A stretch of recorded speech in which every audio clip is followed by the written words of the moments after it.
Welcome back to Master Kalog, and don't forget to subscribe and click notification bell for more updates. Dinagsa ng libo-libong tao ang Duterte Isko supporters, dagsa ang mga tao sa Maynila, Duterte senators and Isko councilors, kaya napakarami pong tao atin pong tunghayan at saksihan ang napakaraming tao na dumalo sa kanilang pagtitipon sa rally.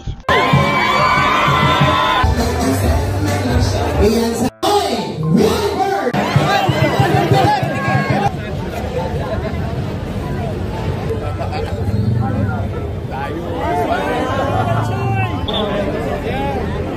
Isa! Dalawa! Tatlo!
Iyan sa ating po mga kasamahan.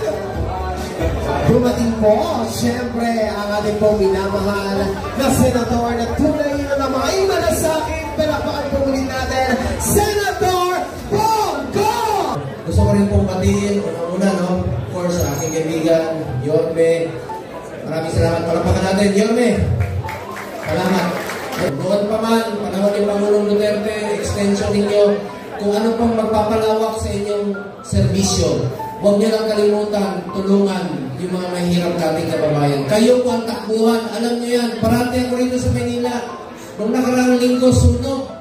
Pinuntahan ko 458, barangay. Nung papunta ako ng 458, na madaling araw, nasunog naman yung 459. Binisita ko rin. Ako po ang chairman ng Committee on Health, Sports and Youth sa Senado. Gusto ko lang po, very quick lang. Magre-report na po sa inyo. Ang aking tatlong prioridad po, Malasakit Center, Super Health Center at Regional Specialty Center. Alam niyo, ang Maynila, ang syudad na pinakamaraming Malasakit Center sa buong Pilipinas. Tondo, PGH, Jose Reyes, at yung panganganak sa Pamilya. apat po ang inyong malasakit center dito. Pangalawa, Super Health Center. Yan po ang ating isinusulong ngayon. Ito pong Super Health Center kung saan po ay pwede na mga anak, dental, laboratory, x-ray. Diyan na po yung konsulta, Sir Wilbert, sa mga Super Health Center. Pwede na sila magpakonsulta sa PhilHealth po. So yan po ang plano kong paramihin pagdating ng panahon, mga Super Health Center din po. Pangatlo, Regional Specialty Center. Priority po ito ni Pangulong Marcos kung saan po ay magtatayo ng mga specialty center. I'm sure, sumuporta ka niyan sa Kongreso. Yung mga heart center, kidney center, neonatal, cancer center, itatayo na sa mga probinsya, sa mga regional hospital sa buong Pilipinas. Isinabatas lang po natin, ilapit natin ang servisyo medical sa ating mga kababayan. Next, chairman din po ako ng sports, isang paraan na labanan natin ang kriminalidad through sports. Di ba? Konsyal Bong, labanan natin ang illegal na droga sports. Kapitan, kung meron ko yung mga kaliga rito, basketball, volleyball, tutulong po ako sa inyo. Ngayon, may dala akong bola, mamimigay ako ng bola sa inyo para inganyuhin natin ang mga kabataan. Kung sino may gusto ng bola dyan, may dala po ako bola para sa inyo. Pasensyahan nyo na, yung ibang bola ko walang hangin, okay lang?